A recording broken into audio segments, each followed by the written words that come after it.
गुरुर्ब्रह्मा गुरुर्विष्णु गुरुर्देवो महेश्वरः गुरुर्साक्षात् परब्रह्म तस्मै श्री गुरुवे नमः।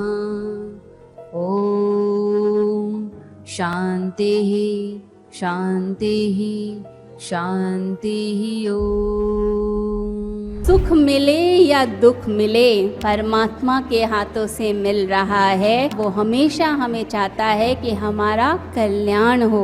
भगवान इतना दुख क्यों दे देते हैं, इतनी परेशानी क्यों दे देते हैं? ऐसा नहीं हो सकता कि हमेशा सुख ही सुख मिल जाए, अच्छा ही अच्छा होता रहे ज़िंदगी के अंदर। जैसे ये जो नाव है, इसके लिए 2 चप्पू की आवश्यकता है, ऐसे ही जीवन नाव भी तभी पार होती है जब सुख और दुख दोनों के चप्पू हों। तो इसलिए हमेशा जो भी वो दे, उस प्रसाद को ग्रहण कर लीजिए।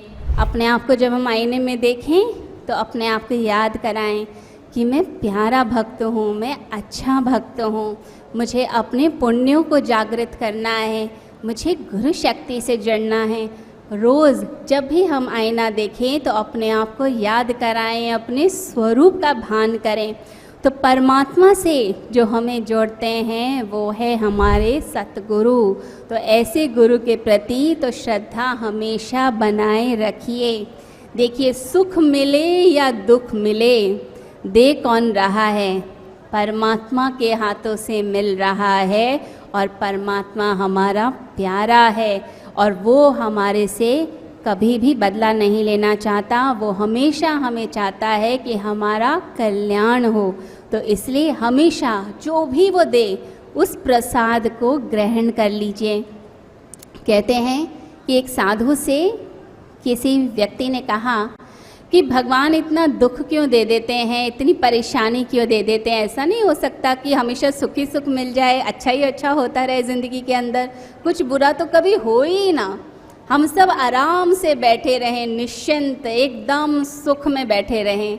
कोई ज़रूरत ही ना पड़े भागने दौड़ने की, कमाने की, जाने की, कुछ भी ना करना पड़े। तो साधु ने कहा, चलो मेरे साथ नाव में बैठो, हम ज़रा नदी पार करते हैं, वहीं पर ज्ञान चर्चा कर लेंगे। तो वो व्यक्ति भी बैठ गया साधु के साथ नाव के अंदर। अब साधु ने थोड़ी देर तक तो नाव ठीक चलाई, तो 2 चप्पू को वो चलाता रहा।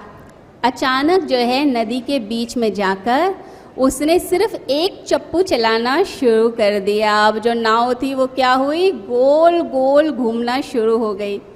अब वो व्यक्ति घबरा गया। उसने साधु को बोला, क्या बात है, आप क्या थक गए हो? थक गए हो तो मुझे बता दो, मैं दूसरा चप्पू चला लूँगा। लेकिन दोनों चलाओ तभी तो नाव आगे चलेगी, तभी तो हम पार होंगे। तो साधु मुस्कुराने लगे और साधु ने कहा, तू तो बड़ा सयाना है, बड़ा ही समझदार है, बड़ा ही बुद्धिमान है।